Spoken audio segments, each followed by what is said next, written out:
बात उन दिनों की है जब धरती आज की तरह थकी हुई नहीं थी। हवा में मिट्टी की सौंधी खुशबू घुली रहती थी और नदियों का पानी इतना साफ था कि उसमें आसमान का नीला रंग शीशे की तरह उतर आता था। गोमती नदी के किनारे एक छोटा सा गांव था। नाम था हरिपुर। गांव तो छोटा था पर वहां रहने वालों के दिल बड़े थे। उसी गांव में एक किसान रहता था, माधव। उम्र कोई 40 के आसपास रही होगी। चेहरा ऐसा जैसे किसी ने पत्थर पर मेहनत और चिंता की लकीरें छेनी से गोद दी हों। कंधे काम के बोझ से झुके हुए और आंखें तो जैसे हमेशा आसमान में किसी जवाब को खोजती रहती थीं। माधव बुरा आदमी नहीं था, बल्कि गांव में उससे ज्यादा भला और सीधा इंसान कोई दूसरा न था। सुबह सूरज उगने से पहले उठना, अपने 2 बैलों को लेकर खेत पर निकल जाना और शाम को सूरज ढलने के बाद थका हारा घर लौटना, यही उसकी जिंदगी थी। वो ईश्वर को बहुत मानता था, खासकर द्वारका वाले कृष्ण कन्हैया को। घर में एक छोटी सी मूर्ति थी जिसके सामने रोज सुबह शाम दिया जलाता और हाथ जोड़कर बस यही कहता, हे प्रभु, सब पर अपनी कृपा बनाए रखना। पर जाने कौन सी कृपा थी जो माधव पर बरसते बरसते रुक जाती थी। पिछले 5 सालों से उसकी किस्मत उससे रूठी हुई थी। पहले साल सूखा पड़ा तो सारी फसल जलकर राख हो गई। दूसरे साल इतनी बारिश हुई कि खेत नदी बन गए और जो कुछ बोया था सब गल गया। तीसरे साल टिड्डियों का दल आया और हरे भरे खेतों को चट कर गया। और अब ये 5वां साल था। इस साल सब कुछ ठीक लग रहा था। समय पर बारिश हुई, बीज अच्छा था, पौधे भी लहलहा उठे थे। माधव की सूनी आंखों में उम्मीद की एक छोटी सी किरण जागी थी। उसे लगा इस बार कन्हैया ने उसकी सुन ली। वो दिन रात खेतों में लगा रहता, पौधों को अपने बच्चों की तरह सींचता। पर जैसे ही फसल में बालियां आने लगीं, एक अजीब सी बीमारी ने पौधों को पकड़ लिया। देखते ही देखते हरे भरे पौधे पीले पड़कर सूखने लगे। माधव ने हर जतन करके देख लिया।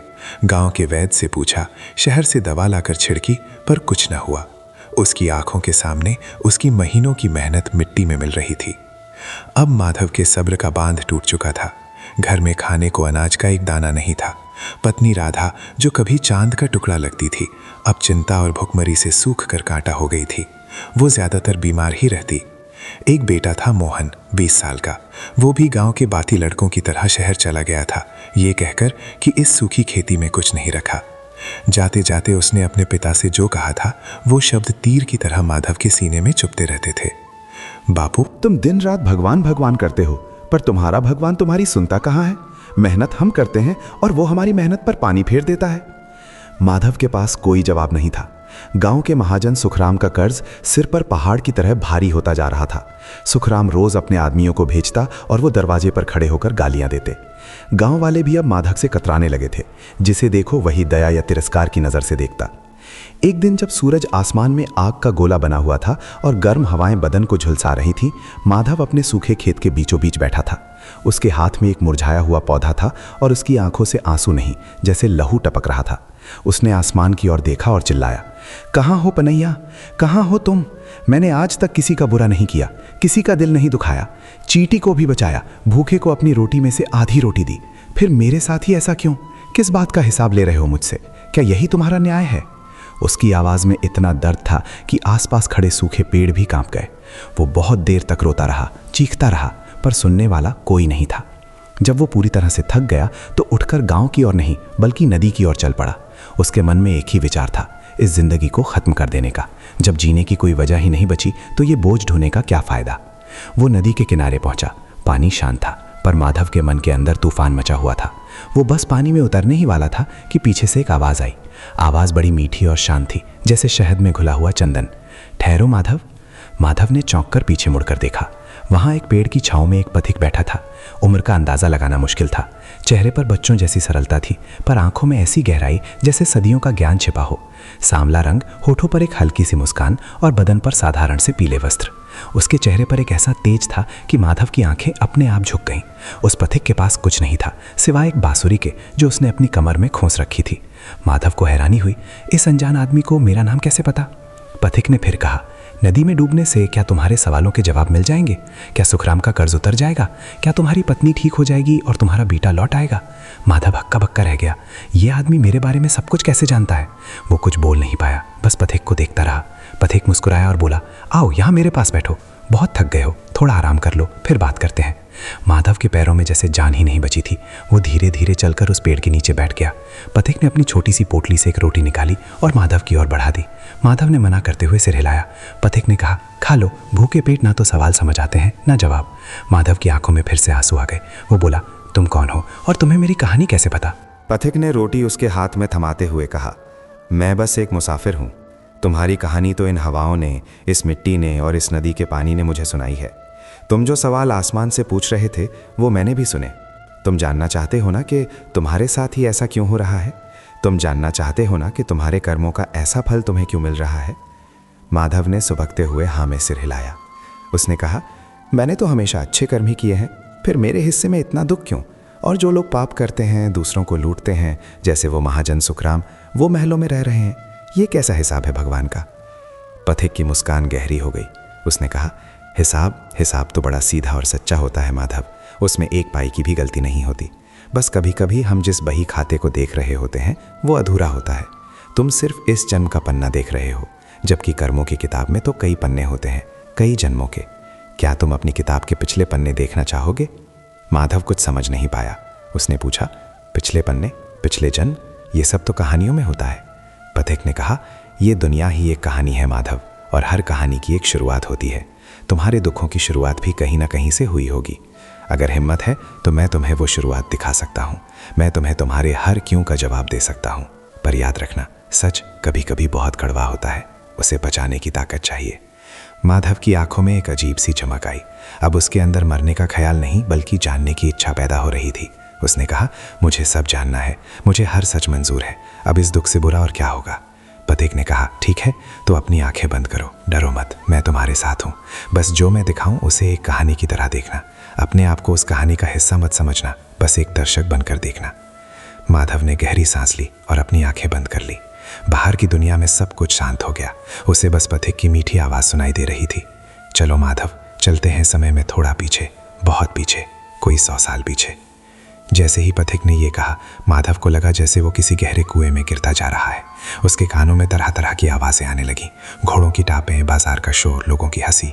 फिर धीरे धीरे उसकी बंद आंखों के सामने एक तस्वीर बनने लगी। तस्वीर साफ होती गई जैसे कोहरा छंट रहा हो। उसने देखा कि वो अब अपने गांव हरिपुर में नहीं है। ये एक बड़ा सा शहर था, ऊंची ऊंची हवेलियाँ, पक्की सड़कें और भीड़ भाड़ वाले बाजार। और फिर उसने अपने आप को देखा, पर ये वो नहीं था, ये कोई और था।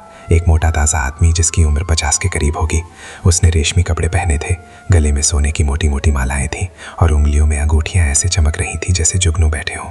वो एक बड़ी सी गद्दी पर बैठा था और उसके सामने मुनीम बही खाते लिख रहे थे। उस आदमी के चेहरे पर घमंड और क्रूरता साफ झलक रही थी। लोग उसके सामने हाथ जोड़े गिड़गिड़ाते हुए खड़े थे, पर उसकी आंखों में दया का कोई भाव नहीं था। माधव ये सब देखकर हैरान था। ये कौन है और मैं इसे क्यों देख रहा हूँ? तभी पथिक की आवाज़ उसके मन में गूंजी, ये तुम हो माधव, पिछले जन्म में। तुम्हारा नाम था सेठ दामोदर दास, इस शहर के सबसे बड़े सूदखोर और महाजन। माधव का दिल कांप गया। नहीं, ये मैं नहीं हो सकता, मैं ऐसा नहीं हो सकता। वो चिल्लाना चाहता था पर उसकी आवाज़ नहीं निकल रही थी। पथिक ने कहा, शांत रहो माधव, बस देखो, अपने कर्मों को देखो। माधव ने मजबूरी में देखना जारी रखा। उसने देखा कि सेठ दामोदर दास कैसे लोगों की मजबूरी का फ़ायदा उठाता था। वो 100 रुपये देकर 1000 रुपये वसूलता। जो कर्ज नहीं चुका पाता उसकी ज़मीन, उसका घर, सब कुछ हड़प लेता था। उसके सिपाही लोगों को मारते पीटते, उनकी औरतों के साथ बुरा व्यवहार करते, पर दामोदर दास को कोई फ़र्क नहीं पड़ता था। वो बस अपनी तिजोरियों को भरते हुए देखता और हंसता था। उसकी हंसी किसी राक्षस की हंसी जैसी थी। फिर दृश्य बदला। एक गरीब किसान दामोदर दास के पैरों में गिरा हुआ था। उसके कपड़े फटे हुए थे और वो रो रो कर कह रहा था, सेठ जी, मुझ पर रहम करो, इस साल सूखा पड़ गया, खेत में कुछ नहीं होगा, मैं आपका कर्ज कैसे चुकाऊंगा? मेरी ज़मीन मत छीनो, वो मेरे पुरखों की निशानी है, मेरे छोटे छोटे बच्चे हैं, हम सब भूखे मर जाएंगे। दामोदर दास ने उसे लाग मारकर दूर हटा दिया और कहा, जब कर्ज लिया था तब सोचा था, मुझे इन बातों से कोई मतलब नहीं। कल तक अगर मेरे पैसे नहीं मिले तो तेरी ज़मीन मेरी हो जाएगी। और सुन, तेरी बेटी भी है ना, बड़ी सुंदर है, मैंने सुना है। अगर पैसे नहीं हैं तो उसे हवेली में काम करने के लिए भेज देना, कर्ज का ब्याज समझ कर रख लूँगा। ये सुनकर वो किसान पत्थर की मूर्ति बन गया। उसकी आंखों से आंसू भी सूख गए। वो बस सेठ को घूरता रहा, जैसे अपनी आंखों से ही उसे भस्म कर देगा। उस किसान का नाम था हरिया। माधव ये सब देखकर तड़प उठा। उसके दिल में उस सेठ दामोदर दास के लिए नफरत भर गई। वो चीखना चाहता था कि रुक जाओ, ऐसा जुल्म मत करो, पर वो कुछ नहीं कर सकता था। वो बस एक दर्शक था। उसने देखा कि कैसे अगले दिन दामोदर दास के आदमी हरिया के खेत पर कब्जा करने पहुंच गए। हरिया और उसकी पत्नी ने बहुत रोकने की कोशिश की, पर उन ताकतवर गुंडों के सामने उनकी एक न चली। उन्हें मारकर खेत से भगा दिया गया। कुछ दिनों बाद खबर आई कि हरिया ने अपनी बेटी की इज्जत बचाने के लिए पूरे परिवार के साथ जहर खाकर जान दे दी। ये सुनकर दामोदर दास हंसा था और बोला, अच्छा हुआ, कर्ज चुकाने की झंझट ही खत्म हो गई। ये दृश्य देखते ही माधव की बंद आंखों से आंसुओं की धारा बह निकली। उसका पूरा शरीर कांप रहा था। उसे इतनी घिन आ रही थी कि वो बता नहीं सकता। तभी पथिक की आवाज फिर आई, बस माधव, अब अपनी आंखें खोलो। माधव ने धीरे धीरे अपनी आंखें खोली। वो वापस उसी नदी के किनारे, उसी पेड़ के नीचे बैठा था। सूरज अब ढलने लगा था और आसमान का रंग नारंगी हो गया था। पथिक अब भी उसके सामने बैठा था, उसी शांत मुस्कान के साथ। माधव पथिक के पैरों में गिर पड़ा और रोते हुए बोला, ये क्या दिखा दिया आपने? इतना बड़ा पापी था मैं? नहीं, ये सच नहीं हो सकता, ये कोई सपना है। पथिक ने उसे उठाकर अपने पास बिठाया और कहा, ये सपना नहीं, तुम्हारा अतीत है माधव। जो तुमने बोया था वही अब तुम काट रहे हो। तुम पूछते हो ना कि तुम्हारी जमीन बंजर क्यों है? क्योंकि तुमने एक मजबूर किसान की हरी भरी जमीन उससे छीन ली थी, उसे और उसके परिवार को मरने पर मजबूर कर दिया था। धरती माँ सब देखती है। तुमने उसकी छाती पर खड़े एक परिवार को उजाड़ा था, अब वो तुम्हें अपनी कोख से अन्न का एक दाना भी कैसे दे सकती है? माधव सन्न रह गया। उसके पास कहने को कुछ नहीं था। पथिक ने आगे कहा, तुम अपनी पत्नी के स्वास्थ्य के लिए परेशान रहते हो, है ना? वो हर समय बीमार रहती है। जानते हो वो कौन है? वो पिछले जन्म में उस किसान हरिया की पत्नी थी, जो अपने पति और बच्चों के गम में घुट घुट कर मरी थी। उस जन्म का दुख और पीड़ा एक संस्कार बनकर उसकी आत्मा के साथ जुड़ गया, जो इस जन्म में बीमारी बनकर उसके शरीर को खा रहा है। माधव को लगा जैसे किसी ने उसके ऊपर खौलता हुआ पानी डाल दिया हो। उसकी सांसें रुकने लगी। वो कुछ पूछना चाहता था, पर उसकी जबान उसका साथ नहीं दे रही थी। पथिक उसकी हालत समझ रहा था। उसने माधव के कंधे पर हाथ रखा और कहा, और तुम्हारा बेटा मोहन जो तुम्हें छोड़कर चला गया, जो कहता है कि तुम्हारा भगवान तुम्हारी नहीं सुनता, वो कोई और नहीं, वही किसान हरिया है। उसने तुम्हारे बेटे के रूप में जन्म लिया है। उसके मन में बिना किसी वजह के तुम्हारे लिए एक गुस्सा, एक दूरी है। वो तुम्हारे पास नहीं रह पाता, क्योंकि उसकी आत्मा जानती है कि तुमने उसके साथ क्या किया था। वो तुमसे दूर भागता है, क्योंकि पिछले जन्म में तुमने उसे उसके घर से, उसकी ज़मीन से दूर भगा दिया था। हर एक शब्द माधव के सीने में शूल की तरह चुभ रहा था। कर्मों का ये हिसाब इतना भयानक हो सकता है, उसने कभी सोचा भी नहीं था। वो तो खुद को बड़ा धर्मात्मा समझता था, पर आज उसका सारा भ्रम टूट गया था। पथिक ने अपनी बात पूरी की, और वो महाजन सुखराम जिससे तुम परेशान हो, वो उन अनेक लोगों में से एक है जिन्हें तुमने अपने जीवन में लूटा और बर्बाद किया था। आज वो अपना कर्ज वसूल रहा है, ब्याज के साथ। कर्म का चक्र पूरा घूमकर वापस वहीं आता है माधव, जहां से शुरू होता है। इसमें देर हो सकती है, पर अंधेर कभी नहीं होता। तुम जिसे भगवान का न्याय समझ रहे थे, वो असल में उसका सबसे खरा न्याय है। ये कर्मों का हिसाब है, जो ना एक पैसा कम लेता है, ना एक पैसा ज्यादा। माधव जमीन पर बेसुध सा बैठा था। उसका सिर घूम रहा था। उसका अपना ही अतीत एक राक्षस की तरह उसके सामने खड़ा था। उसे अपने सूखे खेत, अपनी बीमार पत्नी, अपना दूर चला गया बेटा, सब कुछ साफ साफ समझ आने लगा था। ये किसी और का किया हुआ नहीं था, ये सब उसी का बोया हुआ था, उसी का बनाया हुआ था। उसकी आंखों के सामने अपनी जिंदगी की सारी तस्वीरें घूमने लगीं। उसका हर दुख, हर पीड़ा अब उसे किसी के दिए हुए श्राप की तरह नहीं, बल्कि अपने ही कर्मों के फल की तरह नजर आ रही थी। वो जमीन पर माथा टेक कर फूट फूट कर रोने लगा। आज पहली बार वो भगवान से शिकायत नहीं कर रहा था, बल्कि अपने किए हुए पापों के लिए माफ़ी मांग रहा था। उसके आंसुओं से ज़मीन गीली होती जा रही थी, जैसे वो अपने पश्चाताप से उस धरती माँ से क्षमा मांग रहा हो, जिसे उसने कभी रौंदा था। वो पथिक चुपचाप उसे देखता रहा। उसके चेहरे पर अब भी वही शांत रहस्यमयी मुस्कान थी, जैसे वो जानता हो कि ये तो बस शुरुआत है। कर्मों के हिसाब की किताब का अभी तो सिर्फ पहला पन्ना ही खुला था। माधव बहुत देर तक जमीन पर पड़ा रोता रहा, जैसे उसके अंदर जमा हुआ सदियों का महल आंसुओं के रास्ते बाहर निकल रहा हो। पथिक ने उसे नहीं उठाया, ना ही चुप कराया। उसने माधव को उसका पूरा बोझ हल्का कर लेने दिया। जब माधव का रोना कुछ थमा और बस सिसकियां रह गईं, तब पथिक ने बहुत धीरे से उसके कंधे पर हाथ रखा। उसके स्पर्श में न जाने क्या जादू था। माधव को लगा जैसे किसी ने तपती हुई देह पर चंदन का लेप कर दिया हो। उसे एक अजीब सी शांति महसूस हुई। वो धीरे से उठा और पथिक के सामने हाथ जोड़कर बैठ गया। उसकी आंखों में अब शिकायत नहीं बल्कि एक गहरी ग्लानि और पश्चाताप था। उसने कांपती हुई आवाज़ में कहा, हे ज्ञानी पुरुष, मैं तो अज्ञानी हूँ। मैंने अपने जीवन को ही सच मान लिया था। मैं तो ये भी नहीं जानता था कि मैं अपने कंधों पर कितना बड़ा पाप लेकर घूम रहा हूँ। अब मेरा क्या होगा? इन पापों का प्रायश्चित कैसे होगा? क्या मेरे कर्मों का ये हिसाब कभी पूरा नहीं होगा? क्या मैं और मेरे अपने यूं ही दुख भोगते रहेंगे? पथिक की आंखों में करुणा उतर आई। वो बोला, माधव, पश्चाताप की ये पहली बूंद ही पाप के समंदर को सुखाने की शुरुआत है। तुमने अपनी गलती मान ली, यही सबसे बड़ा कदम है।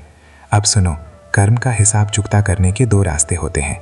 पहला, दुख भोग कर। जब तुम दुख भोगते हो तो तुम्हारे बुरे कर्म करते हैं, ठीक वैसे ही जैसे आग में डालने से लकड़ी जलकर राख हो जाती है। ये रास्ता कठिन है और पीड़ा से भरा है, पर एक दूसरा रास्ता भी है माधव। वो है सेवा और प्रेम का। जब तुम निस्वार्थ भाव से किसी की सेवा करते हो, किसी के आंसू पोंछते हो, किसी भूखे को अन्न देते हो, तो तुम नए और अच्छे कर्म बनाते हो। ये अच्छे कर्म तुम्हारे बुरे कर्मों के प्रभाव को धीरे धीरे कम कर देते हैं। जैसे एक बाल्टी गंदे पानी में अगर तुम लगातार साफ पानी की धार डालते रहो तो एक समय ऐसा आएगा जब सारी गंदगी बाहर निकल जाएगी और बाल्टी में सिर्फ साफ पानी ही बचेगा। माधव बड़े ध्यान से सुन रहा था। हर एक शब्द अमृत की तरह उसके कानों में घुल रहा था। उसने पूछा, पर मैं सेवा कैसे करूं? मेरे पास तो खुद कुछ नहीं है, न धन न अन्न। मैं तो खुद दूसरों की दया पर जीने को मजबूर हूं। पथिक मुस्कुराया। सेवा करने के लिए धन की नहीं, मन की जरूरत होती है माधव। तुम्हारे पास देने के लिए बहुत कुछ है। जाओ, अपने घर जाओ। तुम्हारी पत्नी राधा जो उस जन्म की पीड़ा भोग रही है, उसकी सेवा करो। उसे दवा दारू देना ही सेवा नहीं है। उसके पास बैठो, उसके सिर पर हाथ फेरो, उससे मीठे बोल बोलो, उसे ये महसूस कराओ कि वो अकेली नहीं है। जब तुम उसकी सेवा इस भाव से करोगे कि तुम अपने पिछले जन्म के पाप का प्रायश्चित कर रहे हो, तो तुम्हारी सेवा पूजा बन जाएगी। तुम्हारा हर स्पर्श, हर शब्द मरहम की तरह काम करेगा। पथिक ने आगे कहा, वो महाजन सुखराम जो तुम्हें सताता है, उससे घृणा मत करो। वो तो बस अपना हिसाब लेने आया है। अगली बार जब वो आए तो उसके सामने क्रोध या भय से नहीं बल्कि शांति से खड़े होना। उससे कहना, सेठ जी, मैं आपका कर्जदार हूँ, मैं आपको पाई पाई चुकाऊंगा, मुझे थोड़ी मोहलत दीजिए। तुम्हारी सच्चाई और तुम्हारी विनम्रता उसके मन के पत्थर को भी पिघला देगी। हो सकता है वो तुम्हें और सताए, पर तुम अपने धर्म से मत डिगना। घृणा को घृणा से नहीं, प्रेम से ही जीता जा सकता है। और तुम्हारा वो बेटा मोहन। पथिक की आवाज़ गहरी हो गई। उसके लौटने का इंतज़ार मत करो, उसे कोसना भी बंद कर दो। वो जहाँ भी है उसके लिए अपने मन से रोज़ प्रार्थना भेजो। अपने मन में उसके लिए सिर्फ प्रेम रखो। जब तुम्हारे मन की तरंगे बदलेंगी तो उस तक भी ये संदेश पहुँचेगा। एक दिन वो खुद तुम्हारे पास लौट कर आएगा। जिस पिता से वो नफरत करता है, जब उसी पिता में उसे एक संत दिखाई देगा तो वो कैसे दूर रह पाएगा? माधव को जैसे रास्ता मिल गया था। उसकी निराशा के अंधेरे में उम्मीद की एक मशाल जल उठी थी। उसने अपनी बंजर जमीन की ओर देखा और बोला, और इस खेत का क्या? ये धरती माँ तो मुझसे रूठी हुई है, ये मुझे अन्न का एक दाना भी नहीं देगी। पथिक ने कहा, तुमने इस धरती से हमेशा लिया ही है माधव, अब इसे देना सीखो। कल सुबह हल लेकर खेत पर जाना, पर कुछ उगाने के लिए नहीं। खेत के चारों ओर छोटे छोटे गड्ढे खोदना और उनमें ऐसे पेड़ लगाना जो फल न देते हों। नीम, पीपल, बरगद के पेड़, ऐसे पेड़ जो आने वाली पीढ़ियों को छाया देंगे, पंछियों को घर देंगे। जब तुम धरती की निस्वार्थ सेवा करोगे, जब तुम उससे कुछ मांगोगे नहीं, सिर्फ उसे दोगे, तो देखना एक दिन माँ का दिल जरूर पसीजेगा। वो तुम्हारी गोद फिर से भर देगी। माधव को सब समझ आ गया था। उसे जीने का एक नया मकसद मिल गया था। उसकी आंखों में आंसुओं की जगह अब एक अजीब सी दृढ़ता थी। उसने पथिक के चरण पकड़ लिए और कहा, आपने मेरी आंखें खोल दी प्रभु। आपने मुझे इस जीवन मरण के खेल का रहस्य समझा दिया। पर आप हैं कौन? आपने मुझ जैसे पापी पर इतनी कृपा क्यों की? पथिक ने उसे उठाया और हंसते हुए कहा, मैं कौन हूँ ये जानना जरूरी नहीं है माधव। जरूरी ये है कि तुम कौन थे और अब तुम्हें क्या बनना है। बस इतना समझ लो कि जब कोई भक्त सच्चे दिल से पुकारता है तो किसी न किसी को तो आना ही पड़ता है। मैं तो बस एक पथिक हूँ, रास्ता दिखाता हूँ, चलना तो तुम्हें खुद ही पड़ेगा। ये कहकर पथिक उठ खड़ा हुआ। शाम का अंधेरा घिरने लगा था और नदी के पानी पर चांद की पहली किरणें चमक रही थीं। पथिक ने अपनी कमर में खोसी हुई बांसुरी निकाली। उसने उसे अपने होठों से लगाया और एक ऐसी धुन छेड़ी जिसे सुनकर लगा जैसे पूरी प्रकृति थम गई हो। हवा रुक गई, पत्तों की सरसराहट बंद हो गई। नदी का पानी भी शांत होकर उस धुन को सुनने लगा। उस धुन में इतना दर्द था, इतनी शांति थी और इतना प्रेम था कि माधव की आत्मा तक भीग गई। उसे लगा जैसे उसके जन्म जन्म के सारे घाव भर रहे हैं। जब धुन समाप्त हुई तो पथिक ने वो बांसुरी माधव के हाथों में थमा दी और कहा, इसे अपने पास रखना। जब भी मन अशांत हो, जब भी रास्ता मुश्किल लगे तो इसे बजाने की कोशिश करना। सुर लगे ना लगे, पर इसे हाथ में लेने से तुम्हें याद आएगा कि तुम्हें किस रास्ते पर चलना है। माधव कुछ कह पाता उससे पहले ही पथिक मुड़ा और धीरे धीरे अंधेरे में चलने लगा। माधव उसे देखता रहा। वो कोई साधारण चाल नहीं थी। ऐसा लग रहा था जैसे वो चल नहीं रहा बल्कि हवा में तैर रहा है। कुछ ही पलों में उसकी आकृति अंधेरे में ऐसे घुल गई जैसे वो कभी वहां था ही नहीं। माधव अकेला रह गया था, पर अब वो अकेला नहीं था।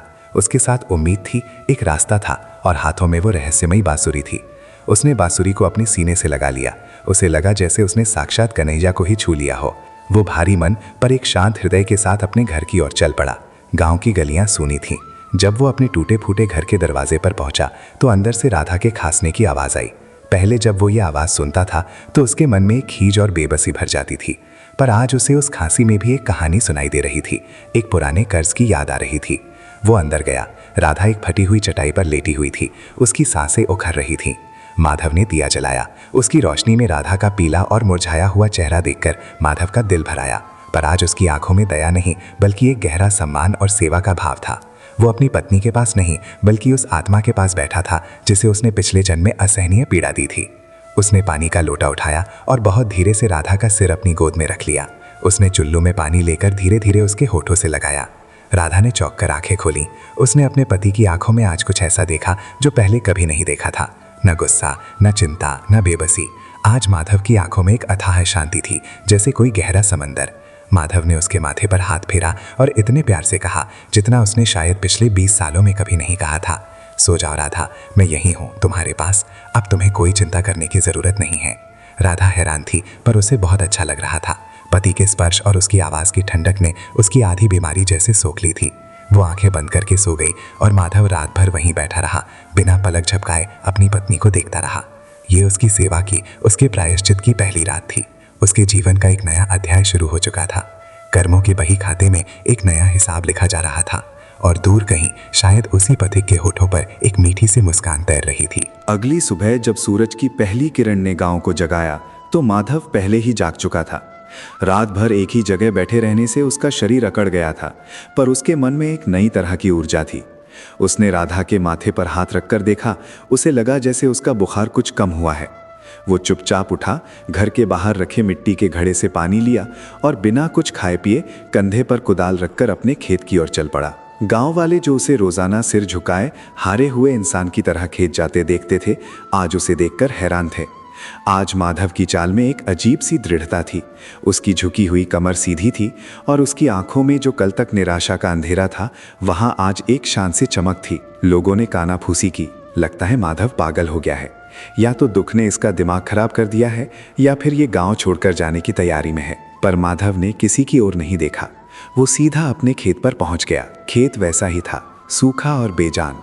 फटी हुई जमीन ऐसे लग रही थी जैसे किसी बूढ़े आदमी के चेहरे पर झुर्रियां पड़ गई हों। जहां कल तक उसे ये दृश्य देखकर रोना आता था, आज उसे इस जमीन पर दया आ रही थी। उसने मन ही मन धरती माँ से क्षमा मांगी और फिर पथिक के कहे अनुसार खेत के एक कोने से काम शुरू कर दिया। वो छोटे छोटे गड्ढे खोदने लगा। जमीन सूखी और पत्थर जैसी सख्त थी। हर बार जब वो कुदाल चलाता तो जमीन से धूल का एक गुबार उठता और उसके फेफड़ों में भर जाता। पसीना उसके माथे से बहकर आंखों में जा रहा था, जिससे जलन हो रही थी। पर माधव रुका नहीं। उसे लग रहा था जैसे वो जमीन नहीं बल्कि अपने ही कठोर मन को खोद रहा है, अपने पापों की सख्त परत को तोड़ रहा है। हर गड्ढा जो वो खोदता, उसे लगता जैसे वो अपने कर्मों के हिसाब में एक पुण्य का अंक जोड़ रहा है। दोपहर हो गई। सूरज सिर पर आग बरसा रहा था। माधव का पूरा शरीर पसीने से तरबतर था और उसके हाथों में छाले पड़ गए थे। उसे जोरों की भूख और प्यास भी लग रही थी। वो एक पल को रुका और पेड़ की छांव में जाकर बैठ गया। तभी उसे याद आया वो अपने साथ पीने के लिए पानी लाना भी भूल गया था। उसका गला प्यास से सूखकर कांटा हो रहा था। उसने हताशा में इधर उधर देखा। उसे लगा कि अब उससे और काम नहीं हो पाएगा। तभी उसकी नज़र अपनी कमर में बंधी उस बांसुरी पर पड़ी जो पथिक में उसे दी थी। उसने उसे हाथ में लिया। उसे छूते ही उसे पथिक के शब्द याद आ गए। जब भी रास्ता मुश्किल लगे, माधव ने बांसुरी को अपने होठों से लगाया और फूंक मारने की कोशिश की। उससे कोई धुन तो नहीं निकली, बस एक बेसुर और कर्कश सी आवाज निकली। पर उस आवाज ने भी उसके अंदर जैसे एक नई जान फूंक दी। उसे लगा जैसे पथिक उसके पास ही खड़ा मुस्कुरा रहा है। वो उठा और फिर से काम में लग गया। उसने अपनी प्यास को, अपनी भूख को, अपने शरीर के दर्द को, सब कुछ अपने प्रायश्चित की आग में झोंक दिया। शाम तक उसने कोई 10-12 गड्ढे खोद लिए थे। वो पूरी तरह थक चुका था, पर उसके चेहरे पर एक अजीब सा संतोष था, जैसा उसे अपनी लहलहाती फसल देखकर भी कभी नहीं मिला था। जब वो घर लौट रहा था तो रास्ते में उसे गांव का मंदिर मिला। माधव रोज मंदिर के बाहर से ही हाथ जोड़कर निकल जाता था, पर आज वो अंदर गया। उसने भगवान के सामने सिर झुकाया, पर कुछ मांगा नहीं। उसने बस कहा, प्रभु मुझे शक्ति देना कि मैं उस रास्ते पर चल सकूं जो मुझे दिखाया गया है। जब वो घर पहुंचा तो देखा कि राधा उठी हुई बैठी थी और उसे देखकर मुस्कुराने की कोशिश कर रही थी। उसने कहा, आज इतनी देर कहाँ लगा दी, मैं तुम्हारी राह देख रही थी। माधव को ये सुनकर इतना अच्छा लगा कि उसकी दिन भर की थकान पल भर में दूर हो गई। उसने देखा राधा की हालत आजकल से बेहतर थी। अगले दिन सुबह सुबह ही महाजन सुखराम अपने 2 लठैतों के साथ माधव के दरवाजे पर आ धमका। सुखराम ने आते ही गालियां देनी शुरू कर दी। अरे ओ माधव, सुनाए बड़ा धर्मात्मा बन गया है, खेत में पूजा पाठ कर रहा है, मेरे पैसे कब देगा? आज अगर पैसे नहीं दिए तो तेरा ये घर भी मेरा हो जाएगा। उसके लठैत आगे बढ़े। रोज तो माधव डर के मारे कांपने लगता था, पर आज वो शांत खड़ा रहा। उसने हाथ जोड़कर कहा, सेठ जी आप मेरे मालिक हैं, मैं आपका कर्जदार हूं, मैं आपका एक एक पैसा चुकाऊंगा। बस मुझे कुछ दिनों की मोहलत और दे दीजिए, मैं मेहनत करके आपका कर्ज उतार दूंगा। सुखराम को माधव के इस बदले हुए व्यवहार पर बहुत हैरानी हुई। उसने सोचा था कि माधव रोएगा, गिड़गिड़ाएगा, पर वो तो बड़ी शांति से बात कर रहा था। सुखराम का अहंकार और भड़क उठा। वो चिल्लाया, अच्छा अब तू मुझे सिखाएगा कि मुझे क्या करना है? मोहलत चाहिए तुझे? उसने अपने एक आदमी को इशारा किया। उस आदमी ने आगे बढ़कर माधव को एक जोर का धक्का दिया। माधव जमीन पर गिर पड़ा। उसके सिर में एक पत्थर से चोट लग गई और खून बहने लगा। राधा अंदर से ये देखकर चीख पड़ी। माधव को भी बहुत गुस्सा आया। एक पल के लिए उसके मन में आया कि वो उठे और सुखराम का गला पकड़ ले। उसे सेठ दामोदर दास की याद आई कि वो कैसे लोगों के साथ ऐसा ही व्यवहार करता था। पर फिर उसे पथिक की बात याद आ गई, घृणा को घृणा से नहीं प्रेम से जीता जा सकता है। वो चुपचाप उठा। उसने अपने सिर से बहते खून को पूंछा और फिर से हाथ जोड़कर सुखराम के सामने खड़ा हो गया। उसकी आंखों में न गुस्सा था न डर, बस एक अजीब सी शांति थी। उसने कहा, सेठ जी आपको मुझे मारकर भी आपके पैसे नहीं मिलेंगे। आप मुझे जितनी मोहलत देंगे उतनी जल्दी मैं आपका कर्ज चुकाने की कोशिश करूंगा। फैसला आपके हाथ में है। सुखराम और उसके आदमी अवाक रह गए। उन्होंने किसी इंसान को इस तरह का व्यवहार करते हुए कभी नहीं देखा था। जिसे वे मार रहे थे वो बदले में हाथ जोड़कर खड़ा था। सुखराम को कुछ समझ नहीं आया कि वो क्या करे। वो कुछ देर माधव को घूरता रहा, फिर बड़बड़ाता हुआ वहां से चला गया। ठीक है, 10 दिन की मोहलत देता हूं। अगर 10 दिन में पैसे नहीं मिले तो गांव से उठा ले जाऊंगा। सुखराम के जाने के बाद राधा दौड़कर बाहर आई और माधव के घाव पर कपड़ा बांधने लगी। वो रो रही थी और कह रही थी, ये क्या हो गया है तुम्हें? तुम उनसे लड़ते क्यों नहीं? वो तुम्हें मार कर चले गए और तुम चुपचाप खड़े रहे। माधव ने उसके आंसू पूंछे और कहा, राधा लड़ने से लड़ाई कभी खत्म नहीं होती। आज मैं चुप रहा तो देख बात खत्म हो गई। ये चोट तो शरीर पर लगी है, 2 दिन में भर जाएगी, पर अगर मैं लड़ता तो मेरे मन पर घाव लगता जो कभी नहीं भरता। चिंता मत कर, सब ठीक हो जाएगा। राधा को अपने पति की बातें समझ नहीं आ रही थी, पर उसकी आंखों में जो विश्वास था उसे देखकर राधा का मन भी शांत हो गया। उस दिन के बाद माधव का जीवन एक तपस्या बन गया। वो रोज सुबह उठता, राधा की सेवा करता, फिर खेत पर जाकर पेड़ लगाने के लिए गड्ढे खोदता। गांव के दूसरे लोग उसका मजाक उड़ाते, कहते, देखो माधव सठिया गया है, खेत में फसल उगाने की जगह गड्ढे खोद रहा है। पर माधव किसी की बात पर ध्यान नहीं देता। उसने गांव के बाहर से नीम और पीपल के छोटे छोटे पौधे लाकर उन गड्ढों में लगाना शुरू कर दिया। उसके पास पानी भरने के लिए कोई बड़ा साधन नहीं था। वो नदी से अपने छोटे से घड़े में पानी भर भर कर लाता और उन पौधों को सींचता। एक एक पौधे को पानी देने के लिए उसे कई चक्कर लगाने पड़ते। उसका पूरा दिन इसी में निकल जाता। शाम को थक हार कर घर लौटता, जो भी रूखा सूखा मिलता खा लेता और फिर राधा की सेवा में लग जाता। धीरे धीरे माधव के इस निस्वार्थ सेवा भाव का असर दिखने लगा। राधा की तबीयत में अब काफी सुधार था। वो अब उठकर घर का छोटा मोटा काम भी करने लगी थी। उसके चेहरे पर जो सालों की उदासी थी वो धीरे धीरे कम हो रही थी। माधव का प्रेम और सेवा उसके लिए दवा से बढ़कर काम कर रहे थे। माधव और राधा के बीच अब बातें भी होने लगी थीं। सालों बाद उनका घर घर जैसा लग रहा था।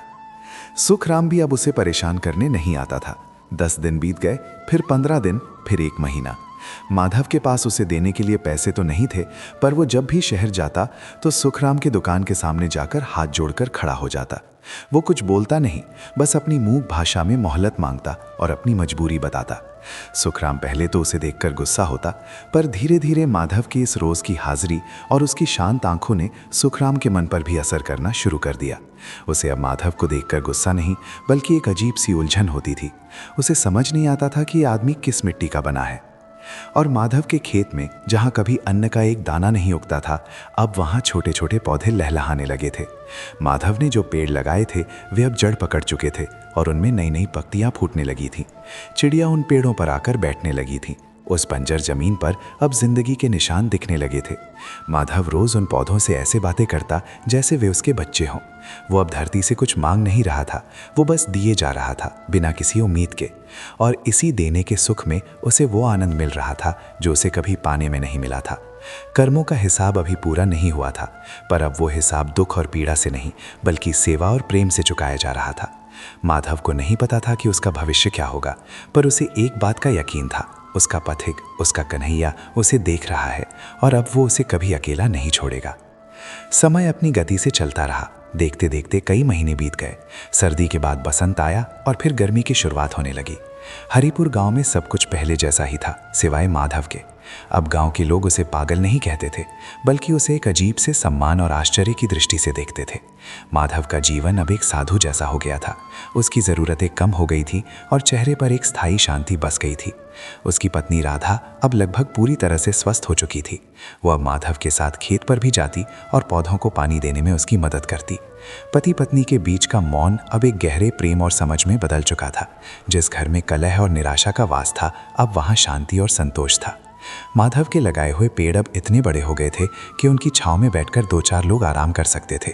जो जमीन कभी वीरान और फटी हुई दिखती थी, अब उस पर हरियाली की एक चादर बिछ गई थी।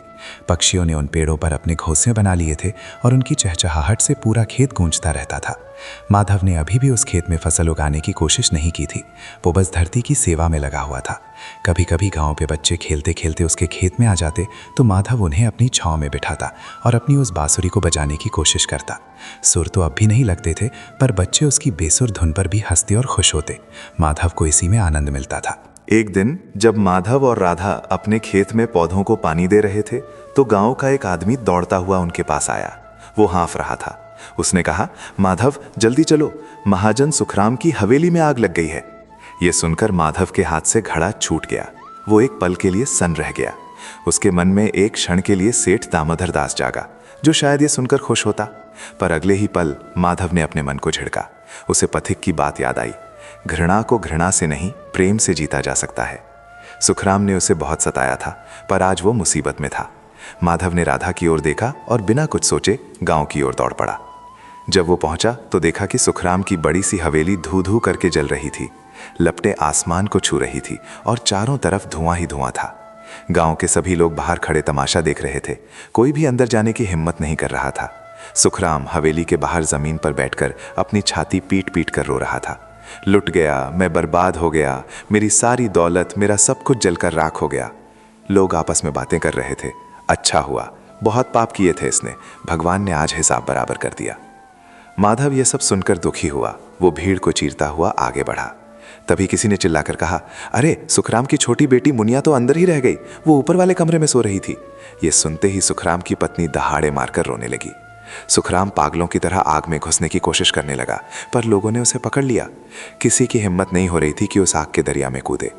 तभी सबने देखा कि माधव ने अपनी कमर से गमछा कसकर बांधा और बिना एक पल सोचे उस जलती हुई हवेली के अंदर घुस गया। लोग चीखते रह गए, मत जाओ माधव, जल जाओगे। पर माधव किसी की सुन नहीं रहा था। उसके कानों में बस एक बच्ची की जान बचाने की आवाज गूंज रही थी। अंदर आग का तांडव मचा हुआ था। लकड़ी के जलने की चटकने की आवाजें आ रही थीं और गर्म हवा सांस लेना मुश्किल कर रही थी। माधव को अपना सेठ दामोदर दास वाला जन्म याद आया, जब उसने एक पूरे परिवार को मरने के लिए छोड़ दिया था। आज उसे अपने पाप को धोने का एक मौका मिला था। वो किसी तरह जलती हुई सीढ़ियों से ऊपर पहुंचा। धुएं के कारण कुछ दिखाई नहीं दे रहा था। उसने मुनिया को आवाज लगाई। एक कोने से खांसने की हल्की सी आवाज आई। माधव वो सुर लपका। मुनिया धुएं से बेहोश हो चुकी थी। माधव ने उसे अपनी गोद में उठाया, अपने शरीर को उसकी ढाल बनाया और नीचे की ओर भागा। एक जलती हुई लकड़ी का बड़ा सा टुकड़ा उसकी पीठ पर आकर गिरा। उसे असहनीय पीड़ा हुई, पर वो रुका नहीं। किसी तरह वो लड़की को लेकर बाहर निकल आया। बाहर आते ही वो बेहोश होकर गिर पड़ा। जब माधव की आंखें खुली तो उसने खुद को अपने घर की चटाई पर लेटे हुए पाया। राधा उसके पास बैठी उसकी जली हुई पीठ पर लेप लगा रही थी। उसके पूरे शरीर में भयानक दर्द था, पर उसका मन बहुत शांत था। तभी दरवाजे पर कोई आया। सुखराम खड़ा था, वही सुखराम जो हमेशा अकड़ कर चलता था। आज उसकी कमर झुकी हुई थी, आंखों में घमंड की जगह पश्चाताप के आंसू थे। वो धीरे धीरे चलकर आया और माधव के पैरों में गिर पड़ा। वो रोते हुए बोला, मुझे माफ़ कर दो माधव, मैंने तुम्हें जानवर समझा और तुम देवता निकले। मैंने तुम्हें हमेशा दुख दिया और तुमने मेरी बेटी की जान बचाई। मैं तुम्हारा ये कर्ज 7 जन्मों में भी नहीं चुका पाऊंगा। माधव ने उसे उठाकर अपने पास बिठाया और कहा, सेठ जी, ये आप क्या कह रहे हैं? कोई किसी पर कर्ज नहीं चढ़ाता, सब अपना अपना हिसाब ही चुकाते हैं। आज शायद मेरा कोई पुराना हिसाब चुकता हो गया। सुखराम को उसकी बातें समझ नहीं आई, पर उसे इतना ज़रूर समझ आ गया था कि माधव कोई साधारण इंसान नहीं है। उस दिन के बाद सुखराम पूरी तरह बदल गया। उसने सूदखोरी का काम छोड़ दिया और अपनी बची खुची संपत्ति से लोगों की मदद करने लगा। वो रोज़ माधव के घर आता और उसकी सेवा करता। गांव के लोग अब माधव को एक संत की तरह मानने लगे थे। एक शाम जब माधव अपनी झोपड़ी के बाहर आकाश को देख रहा था, तो उसने देखा कि गांव के रास्ते से एक नौजवान चला आ रहा है। जैसे जैसे वो पास आया, माधव का दिल जोर जोर से धड़कने लगा। वो उसका बेटा मोहन था। मोहन अब पहले जैसा नहीं लग रहा था। शहर की चकाचौंध ने उसे बदल दिया था, पर उसकी आंखों में एक थकान और उदासी थी। वो आया और चुपचाप अपने पिता के सामने खड़ा हो गया। उसकी नज़रें झुकी हुई थीं। वो बोला, बापू, मुझे माफ़ कर दो। मैं शहर में बहुत भटका, बहुत पैसा कमाने की कोशिश की, पर मुझे कहीं शांति नहीं मिली। मुझे हर पल तुम्हारी और माँ की याद आती रही। आज मुझे समझ आया कि असली दौलत पैसों में नहीं, अपनों के साथ में है। माधव की आंखों से खुशी के आंसू बह निकले। उसने उठकर अपने बेटे को गले लगा लिया। सालों की दूरी, सालों का गुस्सा, सब उस एक आलिंगन में पिघल गया। उस रात सालों बाद माधव का पूरा परिवार एक साथ था। राधा ने अपने बेटे के लिए खाना बनाया और सबने मिलकर खाया। मोहन ने अपने पिता से पूछा, बापू, तुम इतने कैसे बदल गए? गांव वाले कहते हैं कि तुमने एक बच्ची को आग से बचाया। तुम तो पहले इतने हिम्मत वाले नहीं थे। माधव मुस्कुराया। उसने अपनी कमर से बंधी हुई बांसुरी निकाली और उसे अपने बेटे के हाथ में थमा दिया। उसने कहा, बेटा, ये सब इस बांसुरी वाले का ही खेल है। एक दिन वो मुझसे मिलने आया था, एक पथिक के रूप में। उसने मुझे समझाया कि हम जो भी दुख या सुख भोगते हैं, वो हमारे ही कर्मों का हिसाब है। उसने मुझे कर्मों का हिसाब चुकाने का एक नया रास्ता दिखाया, सेवा और प्रेम का रास्ता। और फिर माधव ने उसे अपनी पूरी कहानी सुनाई, सेठ दामोदर दास से लेकर उस पथिक से मिलने तक की। मोहन सब कुछ सुनकर स्तब्ध रह गया। उसे आज समझ आया कि वो बिना किसी वजह के अपने पिता से दूर क्यों भागता था। अगले दिन सुबह मोहन अपने पिता के साथ खेत पर गया। उसने उस हरे भरे खेत को देखा जिसे उसके पिता ने अपनी निस्वार्थ सेवा से सींचा था। उसने कहा, बापू, अब मैं कहीं नहीं जाऊंगा। मैं तुम्हारे साथ मिलकर इस धरती माँ की सेवा करूंगा। उस दिन पिता और पुत्र ने मिलकर खेत में हल चलाया। इस बार वे पेड़ नहीं बल्कि फसल बोने की तैयारी कर रहे थे। उन्हें विश्वास था कि जो धरती माँ निस्वार्थ सेवा से इतनी हरी भरी हो सकती है, वो अब उन्हें निराश नहीं करेगी। उस साल हरिपुर में ऐसी फसल हुई जैसी पिछले कई सालों में नहीं हुई थी। माधव के खेत में सोने जैसी बालियां लहलहा रही थीं। उसकी मेहनत और प्रायश्चित का फल अब उसे मिल रहा था। कर्मों का हिसाब चुकता हो रहा था। माधव अब भी वही साधारण किसान था, पर अब उसकी आंखों में कोई सवाल नहीं था। उसे अपने हर क्यों का जवाब मिल चुका था। वो जान गया था कि कृष्ण कहीं दूर मंदिर में नहीं बसते, वो तो हर कर्म में बसते हैं, हर सेवा में बसते हैं। वो तो एक पथिक हैं जो सही समय पर आकर हमें सही रास्ता दिखा जाते हैं। और कभी कभी जब चांदनी रात में पूरा गांव सो जाता था, तो माधव अपने खेत में जाकर बैठता और उस बांसुरी को बजाने की कोशिश करता। अब भी उससे सुर तो नहीं लगते थे, पर उसे लगता था जैसे दूर कहीं से कोई उसी की धुन में धुन मिलाकर एक बहुत ही मीठी तान छेड़ रहा है। और उस दिव्य संगीत को सुनकर माधव की आंखें भीग जाती और उसके होठों पर बस एक ही नाम होता, कन्हैया। कर्मों का हिसाब पूरा हो चुका था और अब जीवन एक उत्सव बन गया था। कहानी खत्म हुई, पर जीवन का संगीत चलता रहा।